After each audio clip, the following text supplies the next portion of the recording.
It's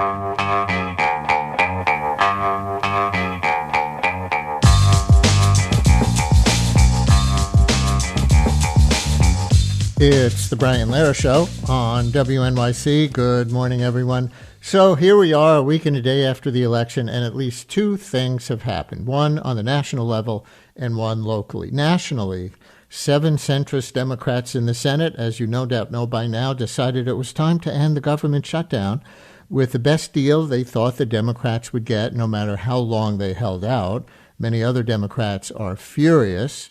We'll cover this in depth later in the show, as it is continuing to develop this morning with perhaps an answer to the big unknown here, whether they'll get the Obamacare subsidies vote in the House that the Democrats want. That's the big national post-election story. Locally, the Governor Mikey Sherrill era and the Mayor's Mamdani era are about to take shape. Sherrill came out angry at those fellow Democrats for ending the shutdown. She called it malpractice. Mayor-elect Mamdani, meanwhile, is beginning to build his governing team with an overture to the establishment he ran against with his first deputy mayor appointee and one to his Democratic Socialist base with his incoming chief of staff. How big a tent can he build? How big a tent does he need to accomplish his affordability goals? Mamdani also observed Veterans Day yesterday in his own way to make a point. We'll explain. Also, the outgoing mayor, Eric Adams, remember him? Adams is reportedly planning to make some lame duck moves to what Newsday calls Mamdani-proof city government. We'll discuss what kinds of political sabotage, if we can call it that, he might have in mind. And listen to this. Fortune magazine reports that some of the New York City billionaires who spent all kinds of money and used all kinds of language to try to defeat Mamdani are now reaching out. For example, the article says Jamie Dimon, CEO of J.P. Morgan Chase, previously told Fortune Mamdani was, quote, more Marxist than socialist, but he added, if he becomes mayor, I will call him and offer my help. So we'll talk about the significance of things like that today.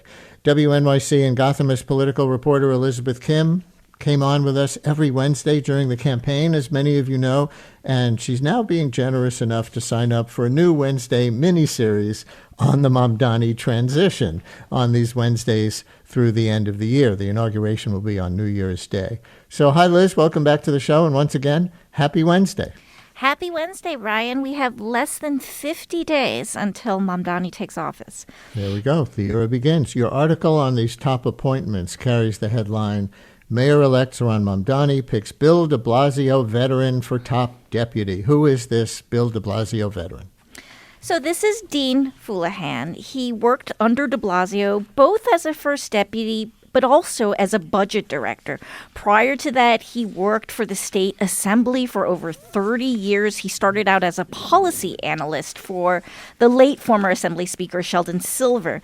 Now, the takeaway here is he's a very seasoned state and city government veteran. He's widely respected. But I think the most important thing about Dean Fullahan is he is someone who knows his way around a budget, not just the city budget, but also the state budget. And Mamdani will have very little time to release a preliminary budget. It's typically due in January. For a first-time mayor, there's a little bit of an unspoken grace period. For example, I looked back and I saw when Eric Adams first took office in 2022, he released his in, right around early February.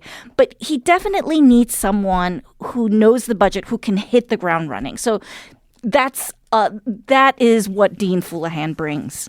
And you brought a clip of Dean Fullahan. Want to set this up? Sure. I thought this was interesting because, of course, you expect someone like Dean Fullahan to talk a little bit about his experience, what he did under de Blasio, helping roll out, negotiate the rollout of universal pre-K. He did a lot to spearhead the city through the pandemic. But I thought this was interesting. He talks a little bit about his personal biography. Like so many in our city, and the mayor-elect mentioned it, I come from an immigrant family. My father, an immigrant from Lebanon, my mother, whose parents immigrated from Lebanon, and her first language Arabic. They struggled. and succeeded, and instilled in my brothers and me a deep sense of public service. Very nice. And I think it's important because it lends sort of a personal tie to the mayor himself, who is an immigrant. You know, he came to the country as a child after being born and raised in Uganda. So this, besides that little piece of kind of identity commonality, is a reassure the cautious pick of a government insider, or just a he knows the ropes pick to tap Houlihan's connections, or maybe some of each? I think it's some of each. You know, Houlihan, it's an interesting pick because Houlihan, during the transition, had been advising Mamdani's team on transition and you know, how do you assemble, you know, who to look for in building an administration. I think it was a little bit of a surprise, at least to me, that he turned out to be the pick. There were several other people that were named. You know, since leaving the de Blasio administration, he's been at CUNY, he's been teaching, and it wasn't clear to me that at 74 years old that he wanted to come back to City Hall. But I think in the end, Mamdani decided on using someone that had this sort of deep knowledge, deep management skills, both, as you said, you know, because he needs that well of experience, but also because he himself is only 34 years old. He will be the youngest mayor in over a century. And I think the knock on him, or one of his perceived vulnerabilities during the election, was that can someone with no experience in city government come and be the mayor of the biggest city in the country? And this kind of lends him sort of a right-hand person who does have that experience. Yeah, and from Houlihan's perspective, I would speculate that even if he didn't previously plan to go back into government at age 74, he finds the prospect of the Mamdani era exciting enough that he will want to have at least this one more chapter and be a part of it. The other top appointee, age 34, like Mamdani himself, is El Biscard Church, who your article reminds us managed Mamdani's primary campaign and is considered one of the mayor-elect's closest confidants. She has been his chief of staff in Mamdani's State Assembly office. Give us some more background on her. So like Mamdani, she is a member of the Democratic Socialists of America. And I would say that, you know, short of perhaps, you know, his family, El Biscard Church is probably the closest advisor, confidant, you know, you name it, that he has. You know, the two are very ideologically and politically aligned. On Monday, when he announced her as his chief of staff, I believe he called her his moral compass. But, you know, she has no city experience. But at the same time, this pick was not a surprise because she has been with Mamdani in the trenches since the very beginning when he was in the assembly. And you brought a clip of El Biscard Church. Want to set this one up?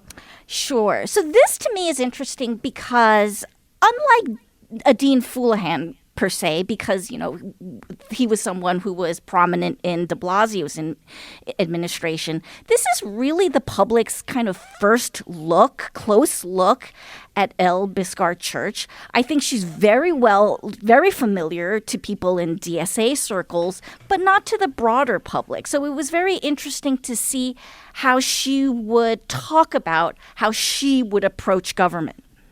During my tenure, I promise that this administration will be open-minded, strategically oriented, and pragmatically focused.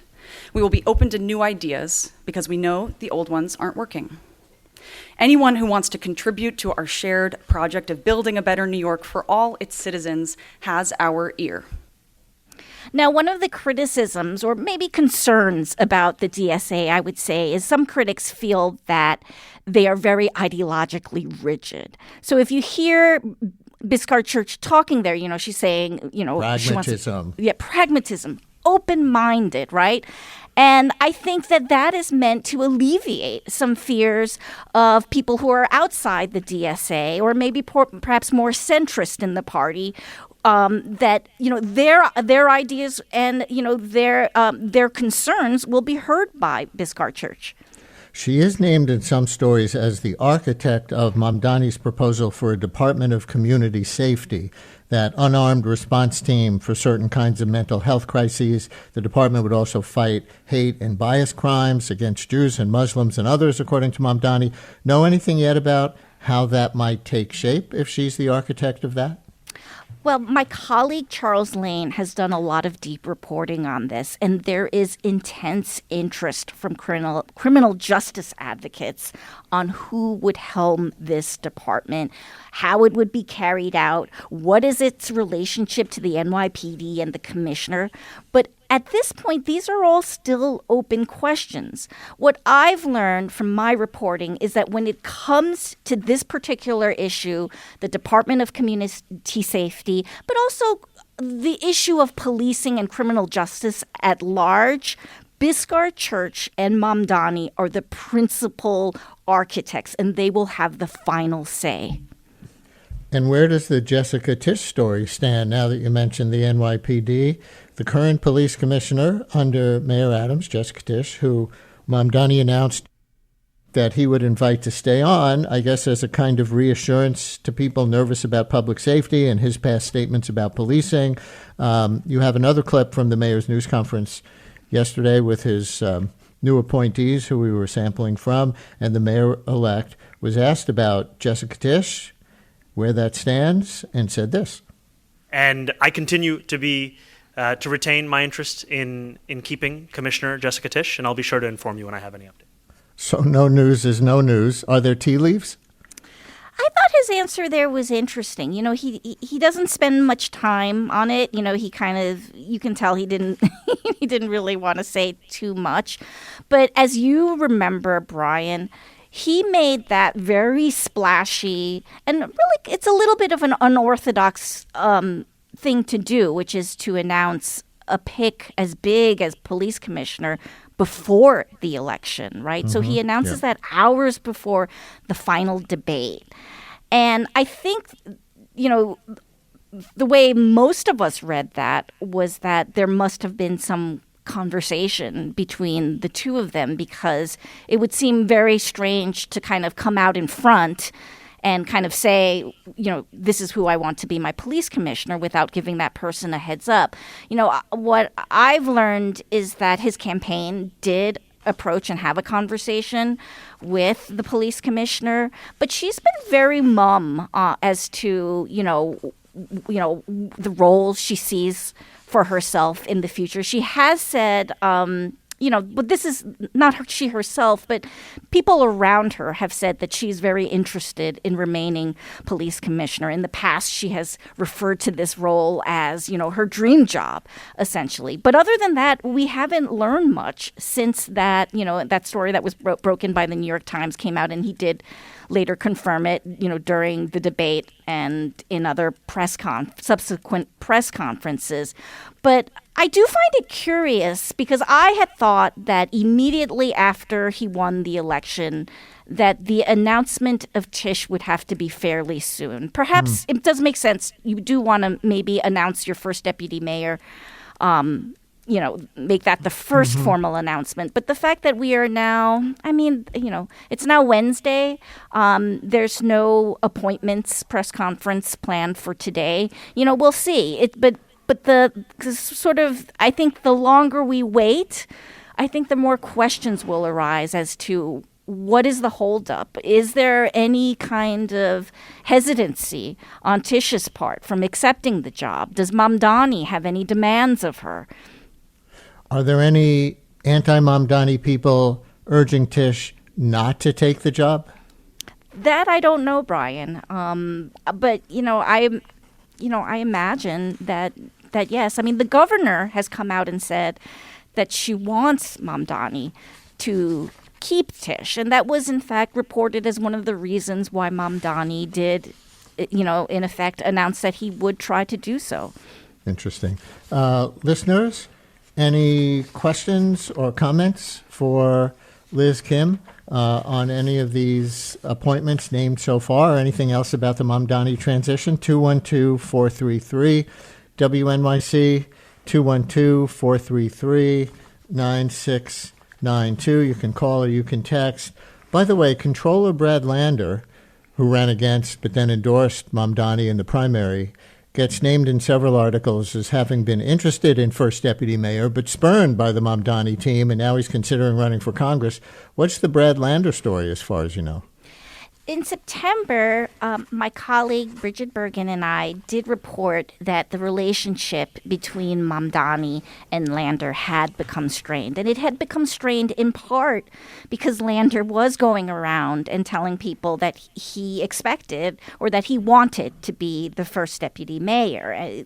Someone described it to me as this was the worst political secret in New York City, was that Brad Lander was hoping that this would happen. And I think my reporting was that Mamdani had felt that he was getting a little ahead of himself, and he had told him that this was not something we had agreed to, and basically, you need to knock it off. And I think after that story came out, there was more reporting that kind of showed that Mamdani wasn't really on board with the idea of Brad Lander being his first deputy mayor. He was looking at a lot of candidates, and I think ultimately, as we saw what happened, was he decided not to go with Lander. Lander has since signaled his interest in primarying Dan Goldman in the New York in the 10th congressional district.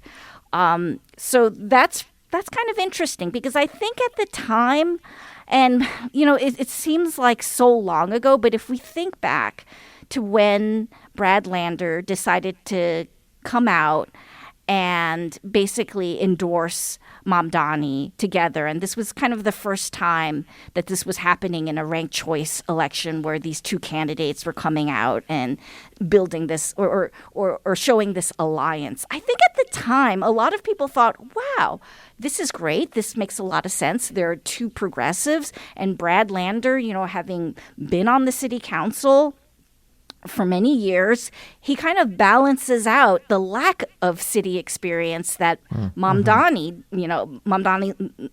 he balances out, the Yes. ticket in a way, right? And I think it was kind of viewed as a ticket.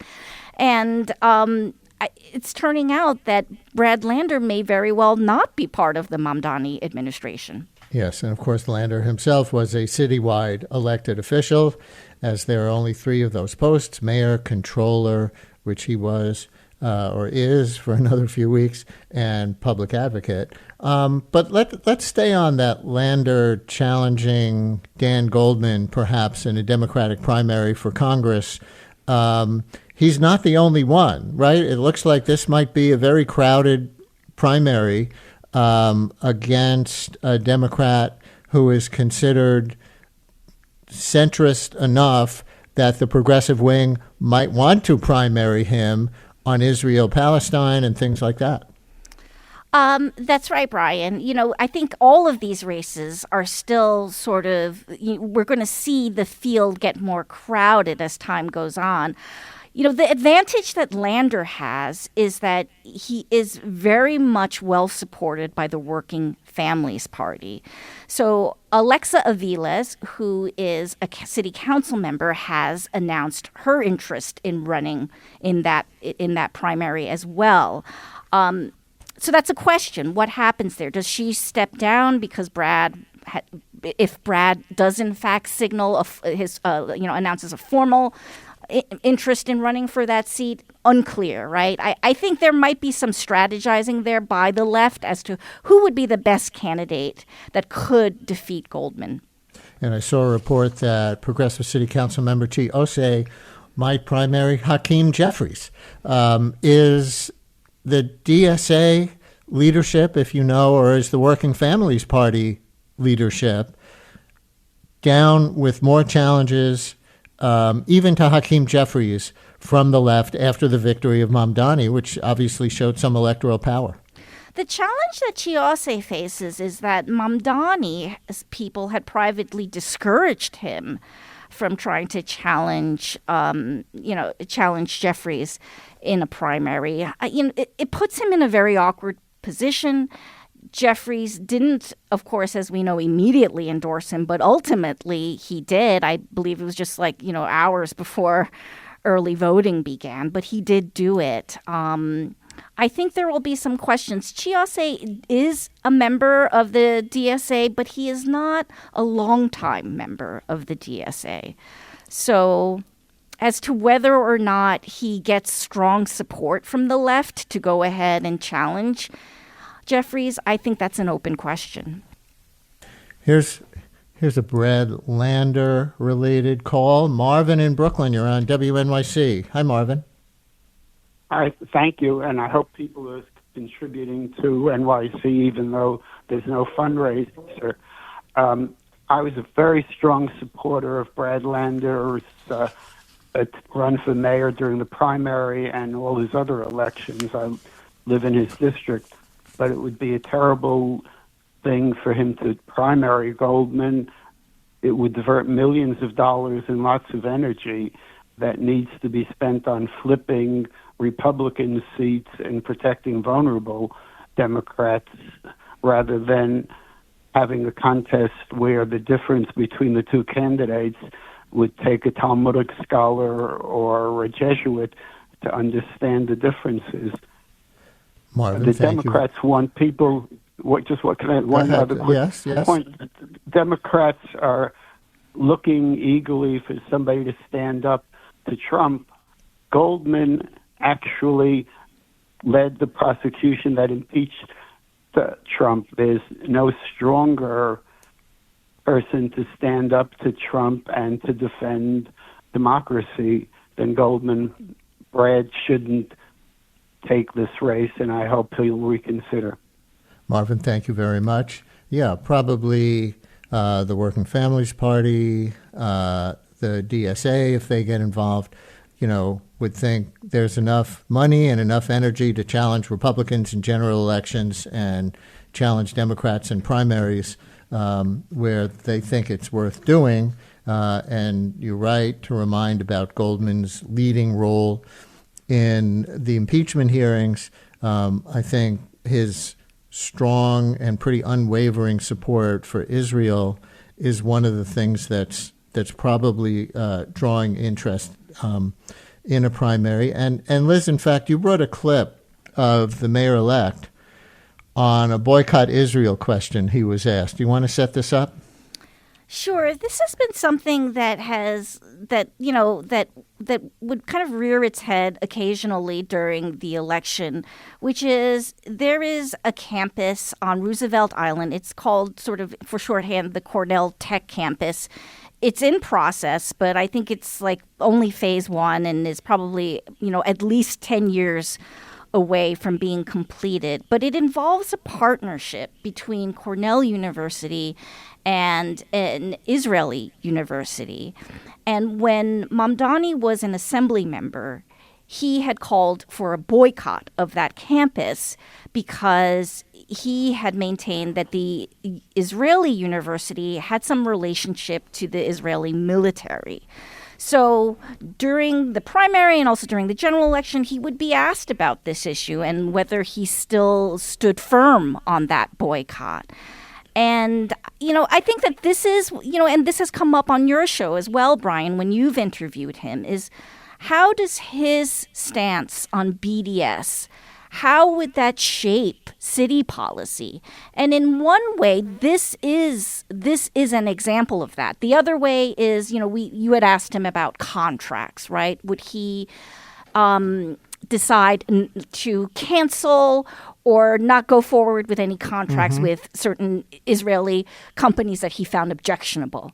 The other way is this university, because the mayor does control some kind of board regarding this university on Roosevelt Island. So that's why he has been asked again and again, what is your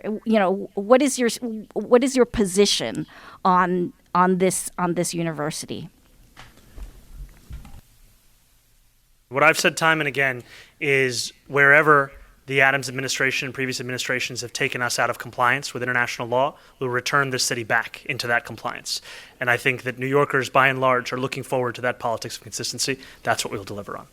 And that's the same answer he gave on the show. As you know, Liz, when I was pressing him on, well, what, if any, policies are you going to enact as mayor that are intended to affect the situation in the Middle East? And he gave that same answer about bringing the city back in compliance with international law. But is it clear to you what that refers to, whether it's the Cornell Technion campus or contracting or anything else? No. I mean, his answer is a little puzzling, right? And I think the reporter did try to follow it up and said, well, is this an instance where you feel that the Adams administration is violating international law? And I think he says no, that this is not. But he doesn't come out and give a straight answer on whether he would still, he would still stand by his original position, which would be to boycott the campus. And also, what would he do with this, with this board? He has this, like I said, that's the way in which he does have influence. There is a Roosevelt Island operating corporation where he is empowered to nominate members to that board.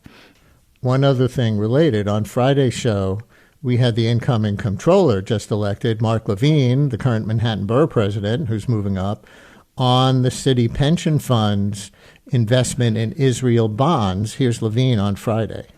Israel bonds have been an extremely solid investment, a part of a diverse global portfolio for New York City's pension funds, paying good returns, never missing a payment. They've been part of our portfolio since the 1970s. And what you want in a pension fund as big as ours is a truly diverse portfolio. We have thousands of investments, literally thousands, in other parts of the world, in almost every country of the world. And as I said, this should be part of a diverse global portfolio.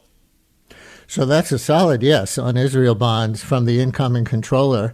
Does it appear the new mayor and new comptroller, and it is the comptroller who generally controls pension fund investments, are heading for a public dispute on that? Yes, they do have a difference of opinion on this issue.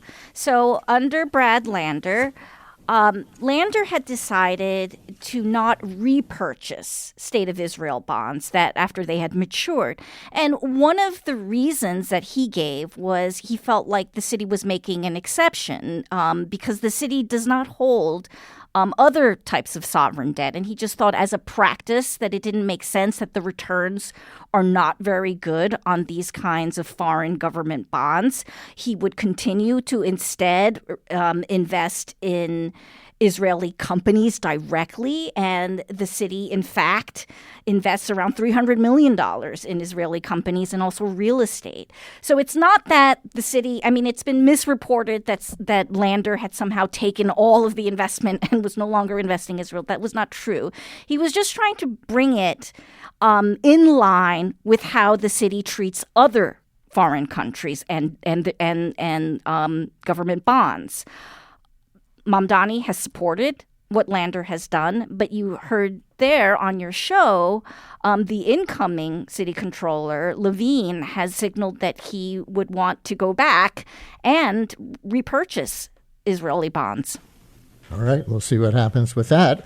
After the break, how Mayor Adams may use his remaining power to intentionally make certain things harder for Mamdani, and more. Stay with us.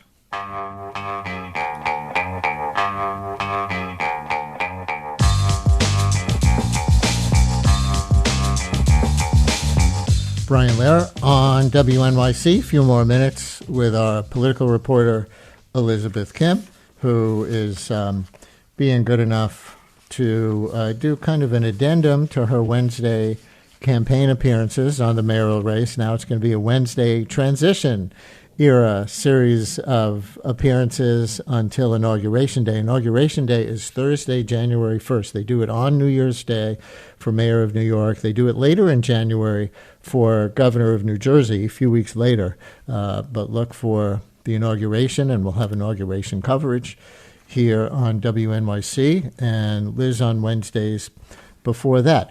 Yesterday, Liz, was Veterans Day, as of course you know, and we had a veterans group leader on the show who said he hoped that the mayor-elect would march in the Veterans Day parade. Well, the mayor-elect did not, but he did observe Veterans Day, and in a way that might make a point about how he feels he will best serve the needs of veterans. He literally served veterans yesterday. He served them hot meals at a Volunteers for American Veterans residence in the Bronx.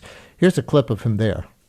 I wanted to ensure that on Veterans Day, I actually got the time to sit down with veterans and hear from them. And some of the stories that I heard from men who have served this country and given everything they could to protect this nation is that they have often been left behind and forgotten by this same nation, by this same city.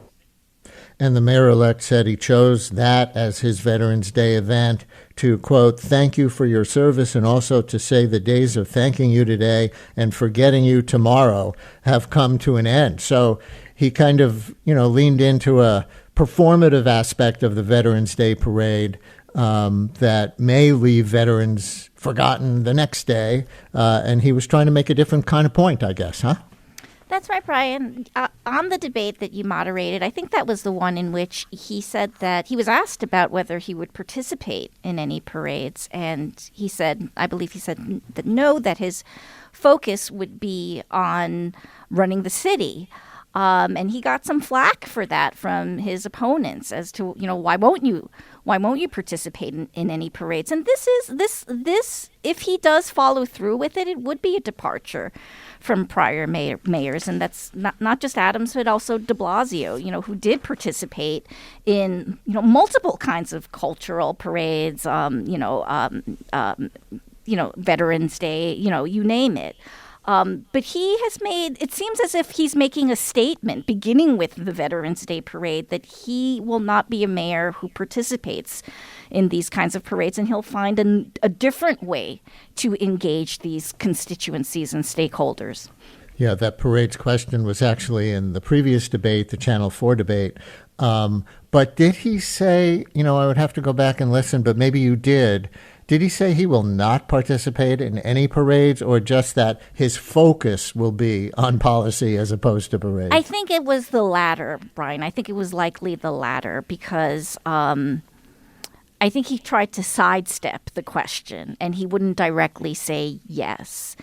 And, you can't help but wonder, whether, one of the questions I think on people's mind is, would you participate in the Israeli Day Parade, right? Because that has been so much of his political identity as being an ardent critic of Israel. And that's a kind of a thorny situation for him, right? So if he doesn't participate in that particular parade, what does it say for the others that he does elect to participate in? So perhaps it makes more sense for him to just not participate in any of these parades. But we'll see, going forward, as the parades, there's so many parades.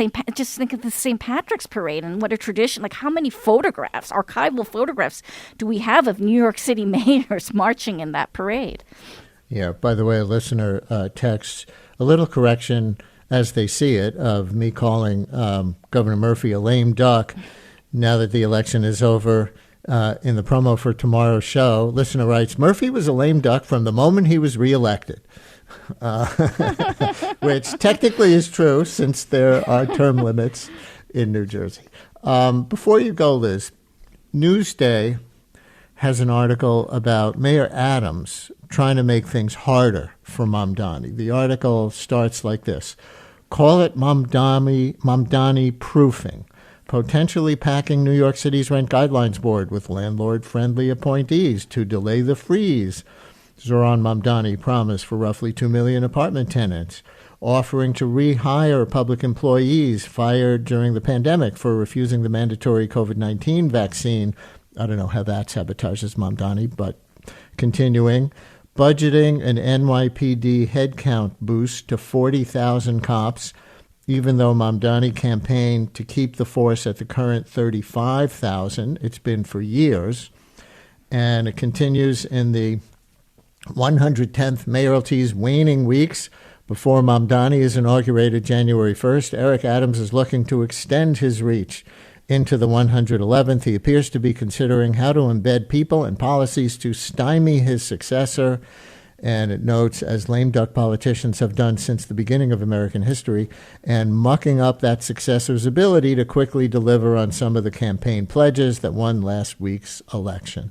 So you've been reporting on the Adams administration all this time. Do you see Adams actually taking any of those steps that would be a kind of Mamdani proofing, as Newsday calls it, or some kind of political sabotage? Well, I think of those that Newsday story mentions, I think the first one, which is, packing the New York City's Rent Guidelines Board, would be the most problematic one. And it is one that has been talked about. There was a report, not long ago that Adams had asked this Netflix reality star, her name is Elena Srugo. She is a real estate agent on this show called Selling the City. She has been seen with the mayor at public events. The mayor often appears in her social media, so they are close. That he had asked her if she would consider sitting on the Rent Guidelines Board. She ultimately declined. But that kind of then started feeding the fodder. Oh, is he really trying to do this? So the Rent Guidelines Board, it's a 9-member board, and the terms are either 2 or 4 years. And there are 6 members who are currently serving on expired terms. So this certainly gives the mayor the opportunity to do something like that the Newsday story references.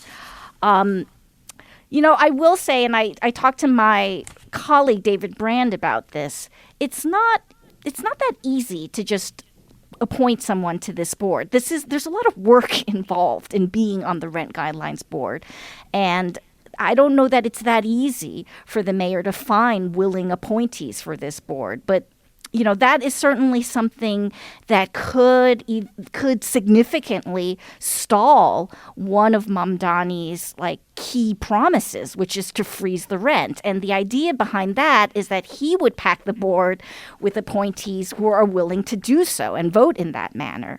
The other thing that was mentioned, which was the budgeting and NYPD headcount boost, that was something that he did do.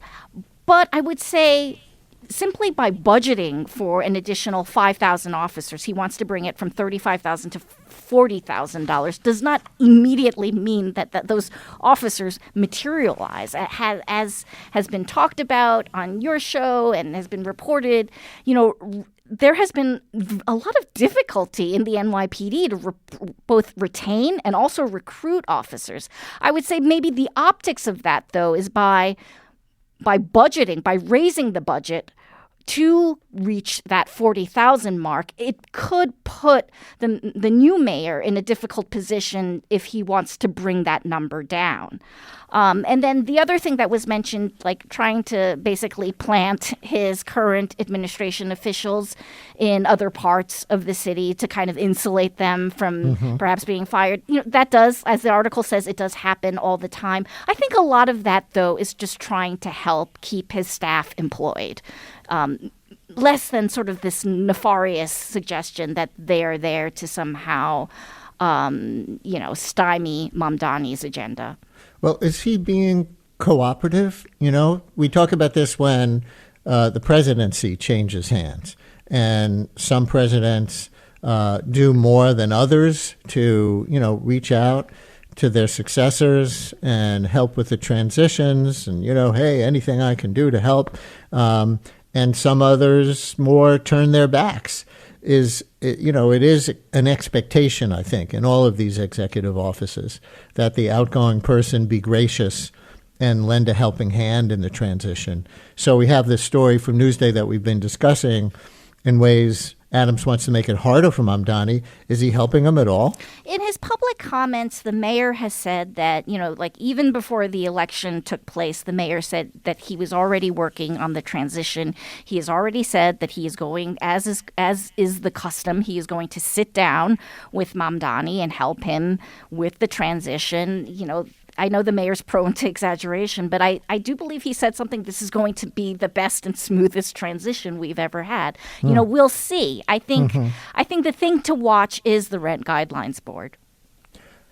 Last thing, you Yes. brought a clip of Mamdani from his news conference yesterday where he was, introducing some of his top appointees.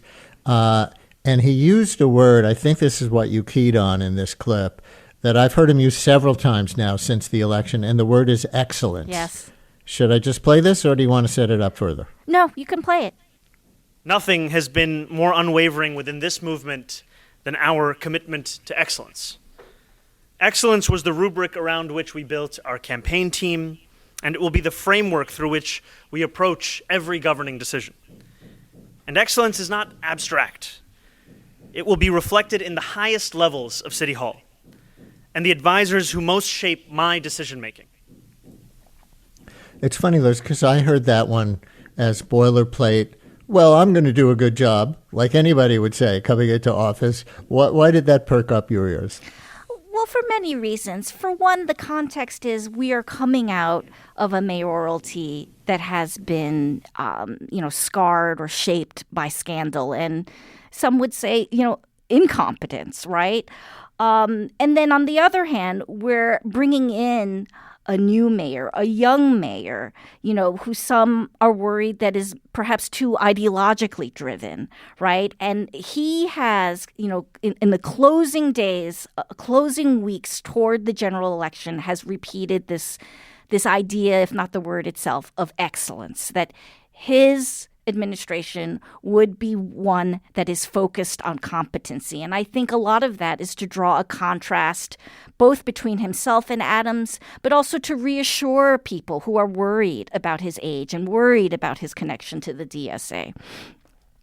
Liz Kim, who has graciously agreed to this coda to her Wednesday campaign series on the show, a Wednesday transition series until the inauguration.